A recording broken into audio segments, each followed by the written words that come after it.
इस वीडियो के अंदर हम लोग डिस्कस करने वाले हैं आईटीआर फाइलिंग 2026-27 कब से स्टार्ट होने वाली है, क्योंकि ऑफिशियली जो फॉर्म्स है वो सारे यहाँ पे इस बार टाइम के ऊपर रिलीज हो चुके हैं। प्लस ओल्ड इनकम टैक्स अभी भी एप्लीकेबल रहने वाला है, क्योंकि न्यू इनकम टैक्स की जो आईटीआर है वो आप 2027 के अंदर भरेंगे।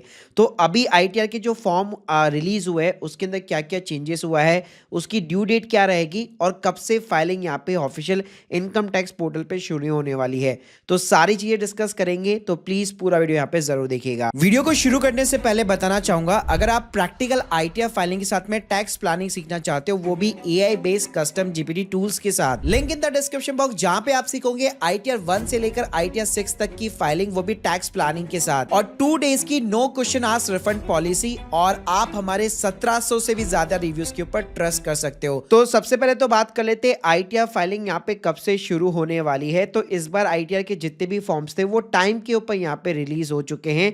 लास्ट ईयर की तरह बिल्कुल भी यहाँ पे डिले नहीं है। तो अभी राइट नाउ अगर आप पोर्टल के ऊपर भी जाएंगे तो यहाँ पे भी नोटिफिकेशन दिखाने लग गया है कि जल्दी यहाँ पे जो है आपकी असेसमेंट ईयर 26-27 की ई फाइलिंग जो है अनेबल कर दी जाएगी। तो अगर यहाँ पे मैं डेट्स की बात करूँ तो आप एक्सपेक्ट कर सकते हो 15 अप्रैल से आपका आईटीआर और आईटीआर जो 2 फॉर्म्स है वो यहाँ पे रिलीज हो जाएगा, लाइव हो जाएगा, क्योंकि इस बार गवर्नमेंट को कुछ खास ज़्यादा चेंज नहीं करना है। मेजर जो चेंजेस होगा वो सिर्फ और सिर्फ स्लैब रेट्स के अंदर होगा कि 12 लाख तक कोई भी आपका इनकम टैक्स नहीं लगने वाला है। तो केवल स्लैब रेट को उनको एक तरह से चेंज करना है। बाकी जैसे पिछली बार था बिफोर 23 जुलाई, आफ्टर 23 जुलाई जो कैपिटल गेन में स्ट्रक्चर था वो पूरी तरीके से रिमूव हो जाएगा। और इस बार तो अच्छी बात है कि आईटीआर 3 और आईटीआर 4 के लिए डेट भी जो है 31 अगस्त जो है 2026 रहने वाली है। तो गवर्नमेंट के पास में अच्छा खासा टाइम है बिजनेस वाली आईटीआर्स के लिए। तो आईटीआर 1 और 2 जो है आप 15 अप्रैल से यहाँ पे आप एक्सपेक्ट कर सकते हो। बाकी देखो गाइस, अगर मैं डेडलाइन की बात करूँ तो सैलरी वालों के लिए जिनका कोई भी बिजनेस नहीं है, जो आईटीआर 1 और 2 बनने वाले, उनके लिए तो ड्यू डेट 31 जुलाई 2026 से रहने वाली है। बाकी जो नॉन ऑडिट वाले केस है, बिजनेस वाली आईटीआर जो जाती है उसके लिए 31 अगस्त 2026 रहेगी। कि इसके अंदर इस बार बड़ा बदलाव हुआ है कि 1 महीने का एक्सटेंशन मिल गया। बाकी ऑडिट के जो केसेस होंगे वहां पे 31 अक्टूबर रहेगी। और बी लेटेड आईटीआर यानी कि यहाँ अगर आप मतलब पेनल्टी भर के भी आईटीआर फाइल करना चाहते हैं तो तब भी आप 31 दिसंबर तक फाइल कर सकते हो। इस बार गवर्नमेंट ने जो अपने आईटीआर जितने भी फॉर्म्स है ना उसके अंदर एक नया सेक्शन यहाँ पे ऐड कर दिया, वो है रिवाइज रिटर्न। यहाँ पे आप देख सकते हो पहले सिर्फ लेट फीस लिया करती थी, लेकिन अब सब फॉर्म के अंदर 234I करके एक नया सेक्शन ऐड कर दिया गया है, क्योंकि रिवाइज रिटर्न की ड्यू डेट जो है अब आप 31 मार्च तक यहाँ पे फाइल कर सकते हो।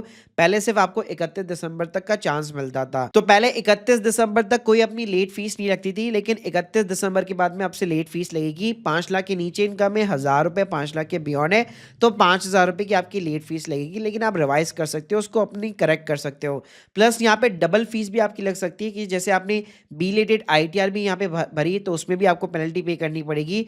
फिर उसके बाद में 31 दिसंबर के बाद में उसकी रिवाइज भी करते हो तो वहां पे भी फिर आपको अलग से जो फीस वगैरह 1000 रुपए 5000 रुपए वो आपको भरनी पड़ेगी। अब बात करते हैं कि फॉर्म्स के अंदर क्या चेंजेस हुआ है। तो देखो स्लैब रेट तो सभी को पता है कि हाँ चेंज होने वाली है।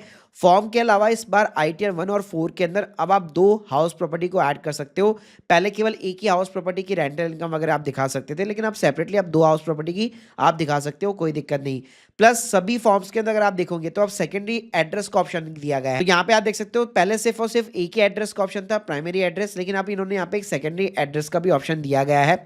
इसके अलावा आईटीआर 1 और 4 के अंदर फॉरेन रिटायरमेंट अकाउंट जो है वो हटा दिया गया है उसका कॉलम, और रिप्रेजेंटेटिव असेसिव में भी सिर्फ नेम, ईमेल और कॉन्टेक्ट डिटेल्स है। बाकी जो सेक्शन 80G होता है जहाँ पे कई सारे लोग जो है डोनेशन देते हैं और उसके एग्जेम्पशन लेते हैं, तो वहां पे इस बार आपको बताना पड़ेगा यूपीआई से पेमेंट है, एनईएफटी है, आरटीजीएस है या चेक से की है, प्लस ट्रांजैक्शन का रेफरेंस नंबर भी बताना पड़ेगा, प्लस बैंक का आईएफएससी कोड भी बताना पड़ेगा। तो ये एडिशनल पैरामीटर्स है। और इसके अलावा जो पॉलिटिकल डोनेशन के थ्रू फेक डिडक्शन क्लेम करते थे 80GGC के अंदर, उनको पॉलिटिकल पार्टी का नाम तो देना ही है, पॉलिटिकल पार्टी का pan number, transaction reference number, bank का आईएफएससी कोड वगैरह, मतलब डिस्क्लोजर काफी अब हो गए हैं। इसके अलावा आईटीआर 2 के अंदर शेड्यूल ओएस के अंदर बदलाव है। तो ओएस के अंदर यहाँ पे क्या हो गया कि पहले क्या होता था बेसिकली जो बैंक का इंटरेस्ट वगैरह, मतलब कॉलम देखेंगे अगर आप केवल, तो सेविंग अकाउंट का इंटरेस्ट डिपॉजिट यही मिलते थे, लेकिन अब यहाँ पे इन्होंने एक नया कॉलम ऐड कर दिया है। Others including interest from the companies, NBFC and HFC. तो ये एक एडिशनल रिक्वायरमेंट है, अगर यहाँ से आपका इंटरेस्ट है तो आपको अलग से रिपोर्ट करना पड़ेगा। इसके अलावा कैपिटल गेन इस बार सिंप्लीफाई हो चुका है, लास्ट ईयर की तरह वो बिफोर 23 जुलाई आफ्टर 23 जुलाई वाला पंगा नहीं है। सिंपली अपना लॉन्ग टर्म शॉर्ट टर्म जो भी अपना सीधा डाल सकते हो। बाकी गाइस आईटीआर 3 में एफएनओ ट्रेडर्स के लिए बड़ा बदलाव है कि एफएनओ की यहाँ पे जो है अब आपको पहले जैसे इंट्राडे का इनकम और टर्नओवर तो था ही, उसके बाद में एफएनओ में भी अगर आप देखोगे तो अब टर्नओवर के साथ में इन्होंने इनकम का भी यहाँ पे कॉलम दिया गया है, तो सेपरेटली आपको रिपोर्ट करनी पड़ेगी। एक ही कॉलम से पहले लिटिगेशन वगैरह पॉसिबल था, और इसकी अब ड्यू डेट भी जो है अब आपकी 31 अगस्त यहाँ पे हो चुकी है। यानी जो लोग जिनकी सैलरी की इनकम है लेकिन वो एफएनओ के अंदर डील करते, स्टिल वो अपनी 31 अगस्त तक जो है आईटीआर 3 फाइल कर सकते हैं। बाकी जो पार्टनरशिप फर्म है उसमें पार्टनर्स के लिए शेड्यूल आईएफ के अंदर 2 कॉलम्स नए ऐड हुए हैं। इंटरेस्ट ड्यू एंड रिसीव और रेम्युनरेशन का भी सेम पंगा, सेम सिनेरियो है, तो यहाँ पे आपको अलग से चीजें रिपोर्ट करनी पड़ेगी, प्लस फर्म की ऑडिट एप्लीकेबिलिटी भी आपको बतानी पड़ेगी। इसके अलावा भाई जिसके पास में उद्यम का एमएसएमई का सर्टिफिकेट होता है, 45 डेज का रूल आपको मालूम होगा।